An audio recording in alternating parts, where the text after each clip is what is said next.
آپ نے ایک دفعہ اپنی مسجد میں غامدی صاحب کا داخلہ منع کر دیا تھا. قرآن میں تو یہ بھی نہیں آیا کہ آدم علیہ السلام پہلے پیغمبر ہے. آدم جس طرح ہم کہتے ہیں اپنی کہانیوں میں, ہماری ٹیکسٹ بکس میں لکھا ہوا ہے, اور اما حوا اور یہ اور پسلی سے نکلنا, یہ سب غلط ہے. پڑھنا اس کے سوری, ساتھ سوکھا ہوا گارا نہیں ہے, لیس دار گارا ہے. اولڈ ٹیسٹمنٹ آپ مجھے سنا رہے ہیں. نہیں, قرآن بتا. اولڈ ٹیسٹمنٹ شروع اس طرح ہوتا ہے. میں تو قرآن And مجید کا on the day one Lord said let there be Quran water and Majeed there was. یہ بھی طے پا گیا کہ آدم علیہ السلام پیغمبر نہیں تھے.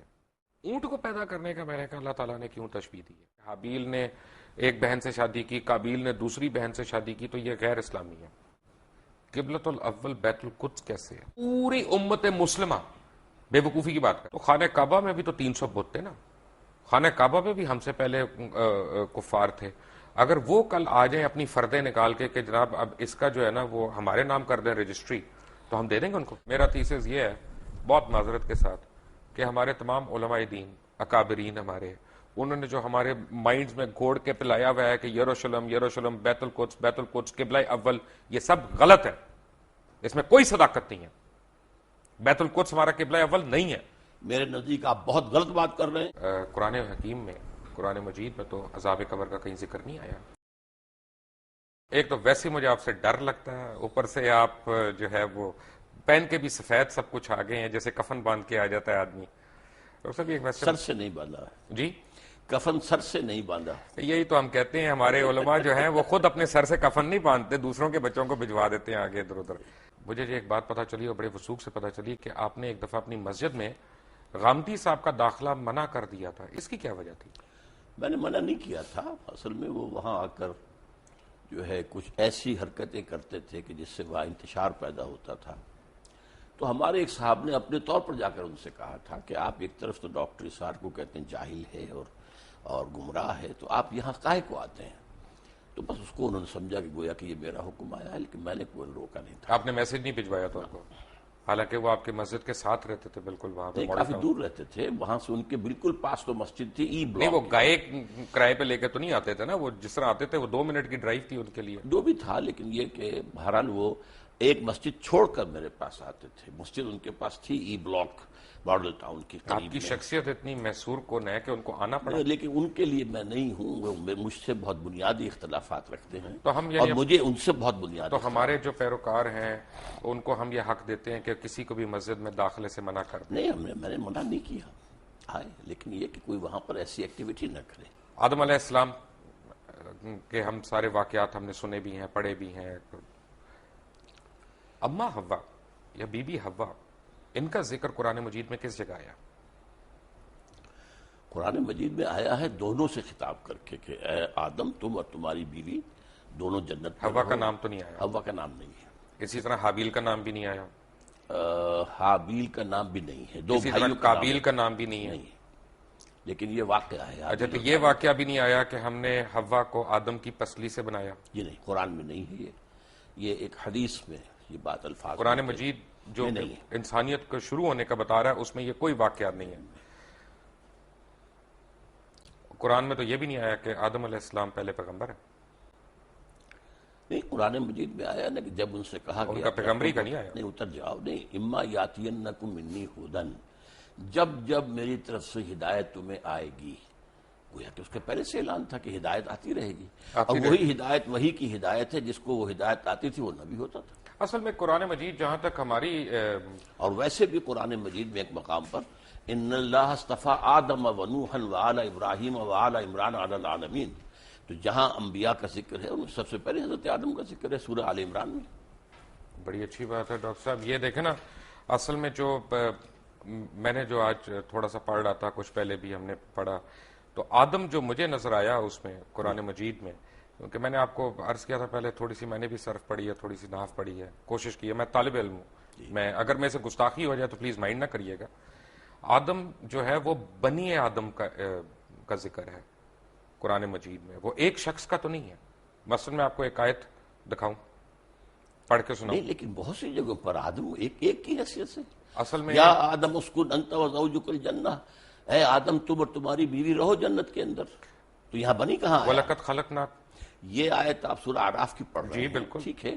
تو یہ قرآن مجید میں مختلف تعبیرات ہیں. جی, صورناکم ثم قلنا للملائکۃ اسجدوا, اب اس سے اندازہ جو ہے یہ لگایا جا سکتا ہے کہ شاید پہلے ایک نوع جو ہے نوع آدم وہ پیدا ہوئی ہے، یعنی پوری ایک خلقت، ایک خلقت، ایک نوع، ایک آدمی نہیں، ایک سپیشیز، ایک آدمی نہیں، ان میں سے ایک آدمی چنا گیا ہے۔ یہ ہے در حقیقت اس آیت سے جو بات نکلی۔ تو جو ہمارے ذہن میں کانسیپٹس ہیں کہ آدم علیہ السلام، بابا آدم جس طرح ہم کہتے ہیں اپنی کہانیوں میں، ہماری ٹیکسٹ بکس میں لکھا ہوا ہے، اور اما حوا اور یہ اور پسلی سے نکلنا، یہ سب غلط ہے۔ پسلی سے نکلنے کا قرآن میں کہیں کوئی ذکر نہیں ہے، اور یہ غلط ہوا نا پھر۔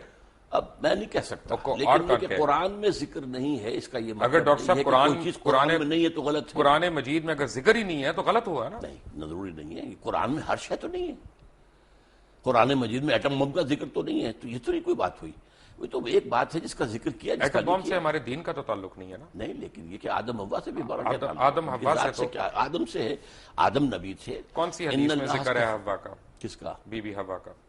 خیر میں احادیث پر میری کوئی زیادہ نگاہ نہیں ہے، لیکن یہ کہ قرآن مجید میں ان کی زوجہ کا ذکر ہے۔ کیا یہ صحیح نہیں ہے ڈاکٹر صاحب؟ کیونکہ آپ اف آئی میں کم ٹو یو اگین، آپ کے ذاتی سوال میں کر رہا ہوں، کیونکہ آپ کی بھی ٹیچنگز وہی ہیں جو بہت پہلے جب آپ جماعت اسلامی میں ہوتے تھے، اور جب آپ نے جماعت اسلامی چھوڑی تو وہ ہم کہتے ہیں نا کہ جماعت ایک ایسا کمبل ہے کہ بندہ چھوڑتا ہے کمبل، لیکن کمبل بندے کو نہیں چھوڑتا، تو وہ آپ کے اوپر آج تک وہ حاوی ہیں ٹیچنگز۔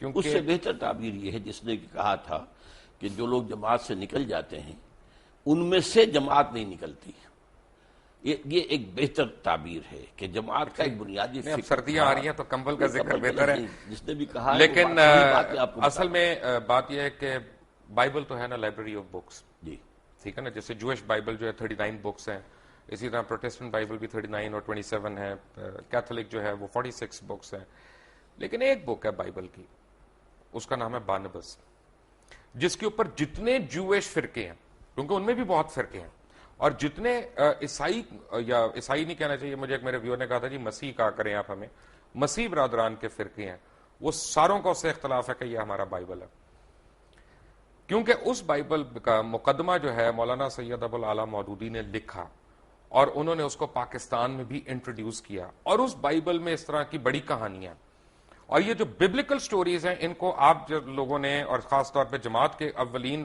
لیڈرز نے، ہمارے مذہب کا حصہ بنا دیا۔ میں معافی چاہتا ہوں، پہلی بات تو آپ نے کہی کہ بائبل کی سٹوری ہے، برنباس کو انکلوڈ نہیں کرتے یہ بائبل میں، کوئی نہیں کرتا، وہ نہیں، نہیں، اس لیے ہم نے تو مقدمہ لکھ دیا ان کا۔ نہیں، وہ دوسری بات ہے، سوال پہلے یہ ہے کہ جو لوگ بائبل کے ماننے والے ہیں وہ بائبل میں برنباس کو انکلوڈ نہیں کرتے، اس کا یہ مطلب نہیں کہ برنباس درست نہیں ہے، برنباس اس لیے کہ 104 بائبلز تھیں، گاسپلز، ٹھیک ہے، جن میں سے چن کر 4 کو جو ہے کینونیکل قرار دیا گیا ہے، 100 bibles are there which are not canonical، apocryphal کہلاتی ہیں، وہ ان میں سے ایک برنبا بھی ہے۔ جو قرآن مجید کی میں نے آپ کو آیت کوٹ کی، اس میں تو لکھا ہے خلقناکم، کم تو پلورل ہے، تو اس کا تو مطلب ہے کہ ایک فرد واحد نہیں پیدا کیا گیا، ایک ساتھ پتہ نہیں کتنے لوگ پیدا کیے گئے، پتہ کتنے لوگ، کن فیکون تھا نا۔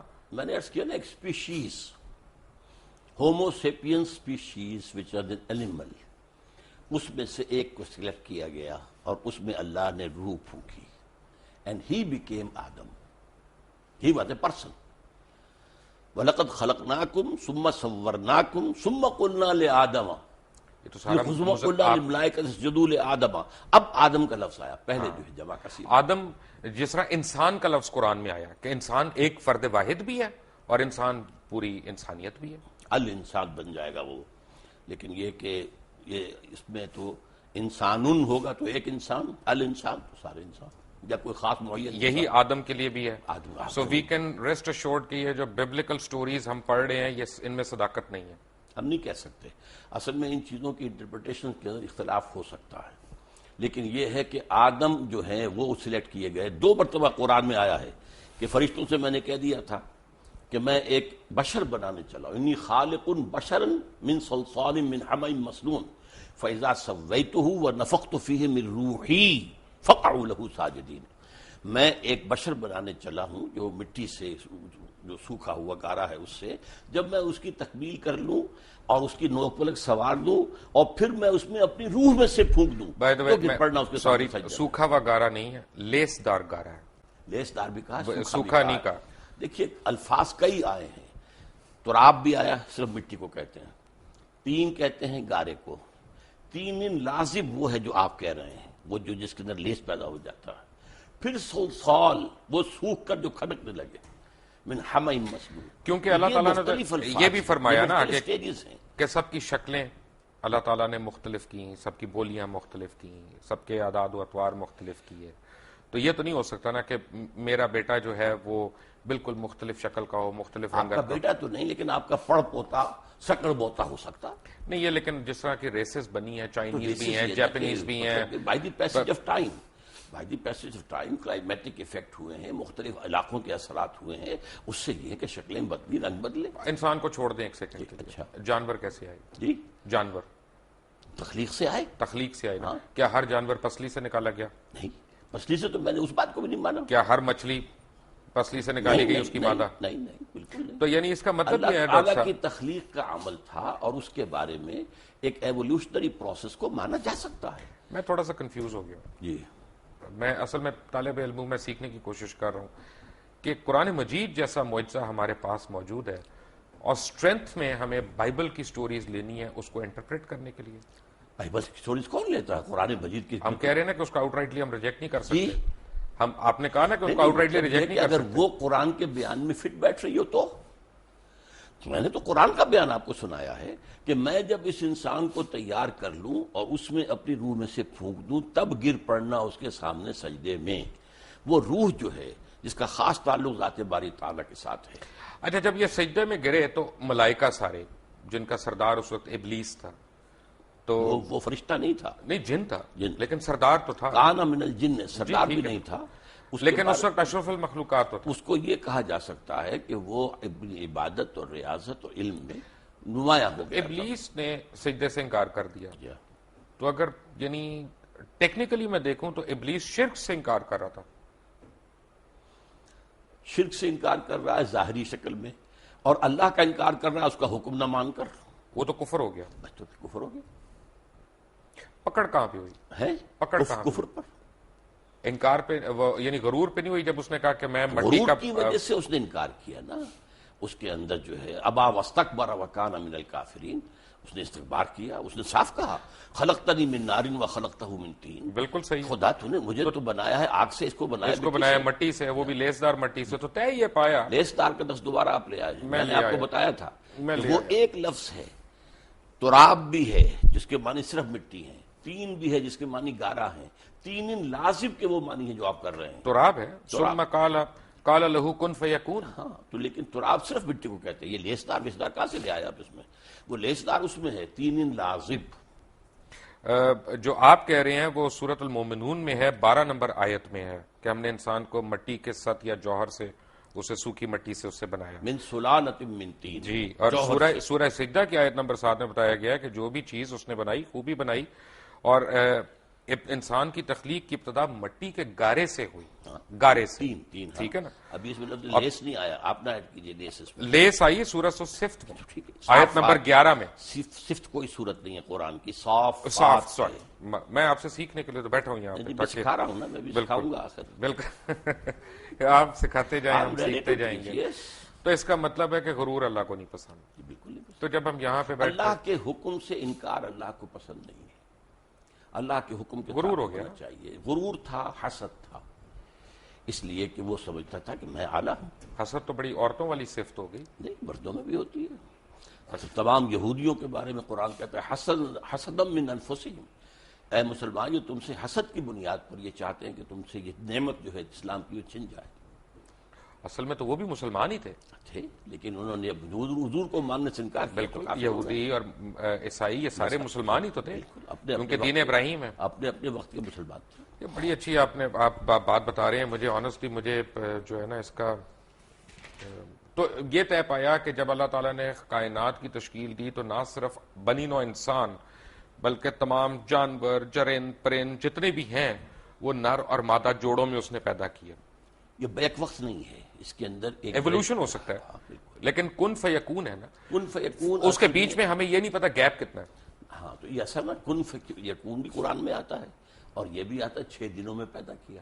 وہ تو بائبلیکل اس ڈیز ہے، کائنات کو قرآن میں ہے،